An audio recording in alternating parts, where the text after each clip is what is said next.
की ये आवाज सीमित नहीं है। हम 15 अगस्त के पावन पर्व पर, स्वतंत्रता दिवस के पावन पर्व पर यहाँ उपस्थित हुए। हमारे ऊपर ध्वज को सलामी देने के लिए हम उपस्थित हुए हैं। और अगर हमारी आवाज यहाँ विद्यालय प्रांगण तक रहती है तो ये थोड़ा प्रश्न खड़ा करने वाला सवाल है। हमारी आवाज दोनों हाथ उठा के, हम सीमा प्रहरी है, हमारी आवाज पाकिस्तान के बॉर्डर तक जानी चाहिए कि ऊंडा के युवाओं ने हुंकार भरी है, छात्रों ने हुंकार भरी है। दोनों हाथ उठा के मेरे साथ जोरदार जयकारा लगाएंगे। बोलो भारत माता की, भारत माता की, वंदे वंदे। सर्वप्रथम मां भारती के चरणों में नमन करता हूँ, प्रणाम करता हूँ। प्रणाम करता हूँ उन शहीदों को जिन्होंने हमें आज का दिन देखने को दिया है। मंच पर उपस्थित इस पंचायत के मुखिया आदरणीय पद्माराम जी सैन, इस पंचायत के अधिकारी आदरणीय दीपाराम जी, संस्था प्रधान महोदय आदरणीय श्रीयांश जी जैन, और अतिथि के रूप में उपस्थित नारायण सिंह जी, तार सिंह जी और एसएमसी अध्यक्ष देवी सिंह जी, और मेरे सामने बैठे आदरणीय पिता तुल्य प्रभु जन जिसमें पदम सिंह जी, चंदन सिंह जी, आदरणीय गुरु जी नग सिंह जी, आप सभी का स्वागत करता हूं, अभिनंदन करता हूं। और गांव से पधारे मेरे पिता तुल्य प्रभुजन, मातृशक्ति, और मेरे दाएं बाएं खड़े मेरे सामने बैठे मेरे भारत के भाग्य विधाता, भारत का भविष्य मेरे हमवतन युवा साथियों, और सामने बैठे देश की दिशा और दशा तय करने वाले छात्रगण, आप सभी को स्वतंत्रता दिवस के पावन पर्व की बधाई देता हूं, शुभकामनाएं देता हूं। ये पर्व हमारा राष्ट्रीय पर्व है, हमने बहुत धूमधाम से मनाया और शहीदों को श्रद्धांजलि देने का भी दिन है। तो मैं याद करूंगा भगत सिंह को, राजगुरु को और सुखदेव को मात्र 23 साल की उम्र में अपने देश की आजादी के लिए, हमें इस काबिल बनाने के लिए हंसते हंसते फांसी पर चढ़ गए थे। मैं याद करूंगा चंद्रशेखर आजाद को, सुभाष चंद्र बोस को, जिन्होंने अपना पूरा जीवन इस मातृभूमि के ऊपर न्यौछावर कर दिया था। अपनी देश की आजादी के लिए, हमें इस काबिल बनाने के लिए अपना संपूर्ण जीवन परिवार तक छोड़ के देश की आजादी के लिए निकले थे। उनको मैं नमन करता हूँ। मैं नमन करता हूँ मदन मोहन मालवीय, मैं नमन करता हूँ बाबा साहब भीमराव अम्बेडकर को, जिन्होंने अपना संपूर्ण जीवन इस देश की आजादी के लिए दिया।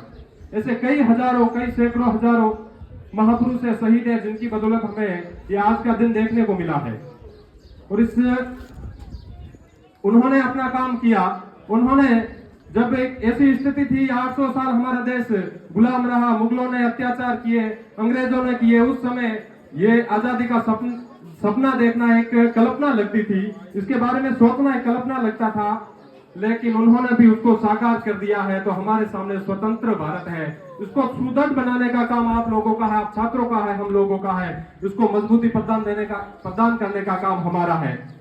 साथियों, हमें एक सोचने का विषय है, जब हमारा देश गुलाम हुआ था उस समय हमारे भारत की क्या स्थिति थी, क्या परिस्थिति थी। हमारा देश ज्ञान विज्ञान में पर क्या था, हमारा देश दुनिया को मानव कल्याण का रास्ता दिखाने वाला था। हमारे देश की संस्कृति पूरे दुनिया में पर क्या थी। हमारा देश वही है जो बड़ों का आदर, वही देश है जहां नारी को, माता को, नारी को, बहनों को देवी के रूप में पूजा होती थी। वही देश है। अगर ऐसे देश में हम सुनते हैं बलात्कार जैसी घटनाएं होती है, और बड़ों के आदर के रूप में जैसे इस प्रकार के विद्यालय है, श्री करण सिंह जैसे विद्यालय है, राजकीय उच्च माध्यमिक विद्यालय ऊंडा जैसे जहां विद्यालय, वहां पर तो ये संस्कृति अभी भी जीवित है। काफी ऐसे विद्यालय जहां जीवित है, लेकिन अभी भी हम देखते हैं, अखबारों में पढ़ते हैं, ऐसी परिस्थिति क्यों पैदा हुई, इसके जिम्मेदार कौन है, इसको दूर करने का काम कौन करेगा।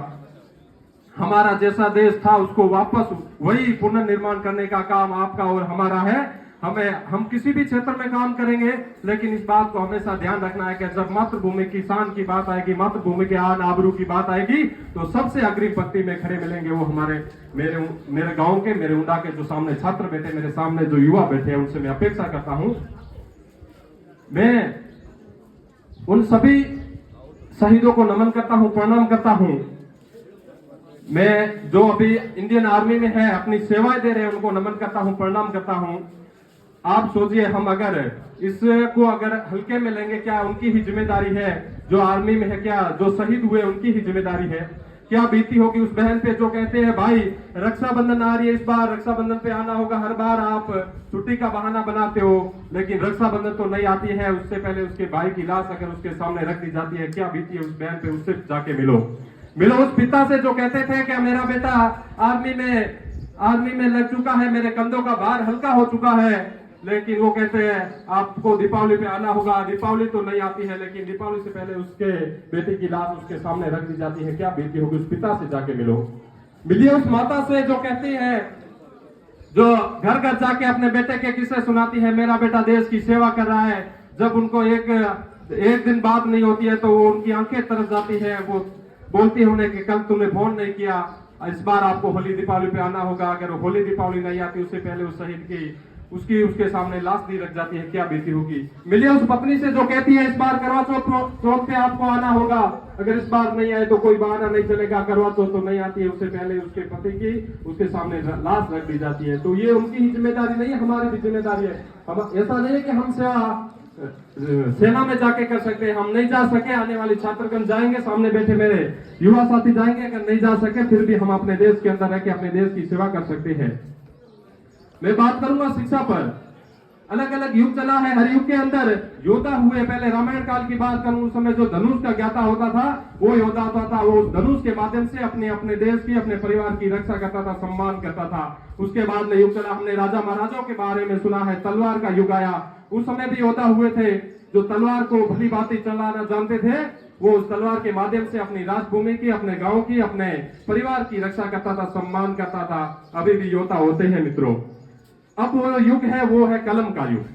जो कलम को चलाना जानते हैं, कलम को अपना हथियार बनाया है, किताबों से मोहब्बत की है साथियों, उससे बड़ा कोई योद्धा नहीं हो सकता। तो मैं सामने बैठे समस्त मेरे प्रभुजन अभिभावकों से निवेदन करूंगा कि अपने बेटे को अपने शिक्षित जरूर करें। कैसी भी स्थिति हो, हमें 2 वक्त का खाना मिले ना मिले, हमारे ऊपर छत हो ना हो, लेकिन अपने बच्चे को शिक्षित जरूर करें। इस बात का हमें विशेष ध्यान रखना है। और अभी हमने एक दृष्टांत देखा, नाटक देखा। वास्तव में हकीकत जो वर्तमान समय की स्थिति है उन्होंने उस नाटक में बता दी गई। बेटा होता है, माता के पास जाता है, पिता के पास में जाता है, वो बताता है मुझे पढ़ाइए। अगर हम उन्हें समय नहीं देंगे तो निश्चित रूप से जो अभी हमने देखे थे व्हाट्सएप, फेसबुक, ये जो सोशल मीडिया है उसको पूरी तरह से जकड़ लेंगे, उसको खा जाएंगे। इसके जिम्मेदार हम हैं। आजकल क्या होता है, माता क्या करती है, जब बेटा काम की बात आती है, बेटा रोता है तो उसे फोन पकड़ा के अपने काम में लग जाती है। हमने देखा होगा हमारे घरों में भी ऐसा होता है। तो इस बात का विशेष ध्यान रखना। अगर हम कि ऐसे कितने निर्दयी हो सकते हैं हम कि अपने बेटे के भविष्य को हम फोन के माध्यम से इस समय ही खत्म कर रहे हैं, उसके भविष्य को समझने नहीं दे रहे। बच्चा छोटा, उसके अंदर इतनी ज्ञान नहीं होती है, इसकी जिम्मेदारी हमारी है। मैं बात करूंगा इस विद्यालय की टीम में मानता हूं जैसलमेर जिले की, जैसा प्रधानाचार्य ने बताया उस बात को मैं फिर से दोहराऊंगा। इस विद्यालय की जो शिक्षक की टीम है वो सबसे सर्वश्रेष्ठ टीम है। ऐसी स्थिति अनियमितताओं के बाद भी अगर हमने देखा इतिहास में 75% रिजल्ट, 80%, 88%, 82%, ये आंकड़ा कम नहीं होता है साथियों।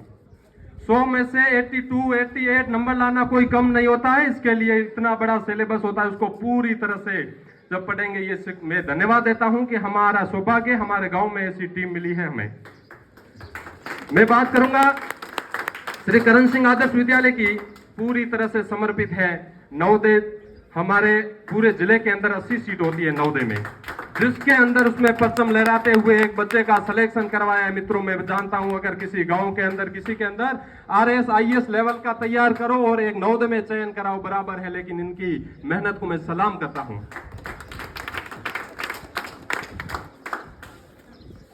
अभी मैंने प्रेयर देखी, कदम से कदम मिलाते हुए झंडे को, ध्वज को सलामी देते हुए चल रहे थे। इसी बात को चरितार्थ कर रहे थे। टूटने और बिखरने का चलन मांग लिया हमने, हालात से शीशे का बदन मांग लिया। हम भी खड़े थे तकदीर के दरवाजे पे, लोक दौलत पे जा गिरे, हमने वतन मांग लिया। इस बात को चरितार्थ करते हुए चल रहे थे। हमने सांस्कृतिक कार्यक्रम देखे, पूरी तरह से राष्ट्रभक्ति में डूबे हुए, हर प्रकार से कोई भी हमने संगीत सुना है, हर प्रकार से मेरे छोटी बहनों ने नृत्य किया, बहुत सारी ऐसी प्रस्तुतियां दी है। उन्होंने इस बात को चरितार्थ किया है, ये वंदन की भूमि है, ये अभिनंदन की भूमि है, ये अर्पण की धरती है, ये तर्पण की धरती है। इसकी नदी नदी हमारे लिए गंगा है, इसका कंकड़ कंकड़ हमारे लिए शंकर है। हम जिएंगे तो इस भारत के लिए, हम मरेंगे तो इस भारत के लिए। मरने के बाद बहती हुई गंगा जल में हमारी अस्थियों को कोई कान लगाकर सुनेगा तो उनसे एक ही आवाज आएगी, भारत माता की।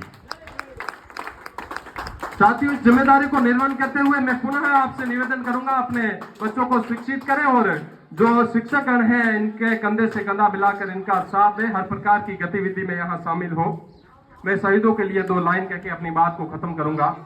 सब कुछ लुटा दिया, क्या उनका घर द्वार नहीं था? भूल गए सब नाते रिश्ते, क्या उनका परिवार नहीं था? सब कुछ लुटा दिया, क्या उनका घर द्वार नहीं था? भूल गए सब नाते रिश्ते, क्या उनका परिवार नहीं था? क्या बूढ़ी माँ की आंखों में बेटे का प्यार नहीं था? क्या राखी के धागे पे उनका अधिकार नहीं था? अमर बलिदानी युवाओं पर गर्व करो, तुम नाज करो, सारी दुनिया में अपने भारत का सरताज करो, सरताज करो। जाति धर्म भाषा के झगड़े छोड़ो, इनसे राष्ट्र बड़ा है। जाति धर्म भाषा के झगड़े छोड़ो, इनसे राष्ट्र बड़ा है। कर्ज उतारो भारत माँ का जो सबके शीश चढ़ा है। कर्म करो कुछ ऐसा इतिहास तुम्हें भी याद करे, राष्ट्र भूमि तुमको पाने की ईश्वर से फरियाद करे, फरियाद करे। और नवोदय चयन के लिए मैं एक नवोदय चयन सम्मान के लिए एक ट्रॉफी लाया हूं। मैं चाहूंगा हमारे विद्यालय के प्रधानाचार्य आदरणीय श्रेयांश जी जैन, वो श्री कर्ण सिंह आदर्श विद्यालय के प्रमुख पुंजराज सिंह वो ट्रॉफी दे, उनके सम्मान में निवेदन रहेगा। वो आपके सामने ट्रॉफी है। बहुत बहुत धन्यवाद। जय भारत, जय संस्कृत।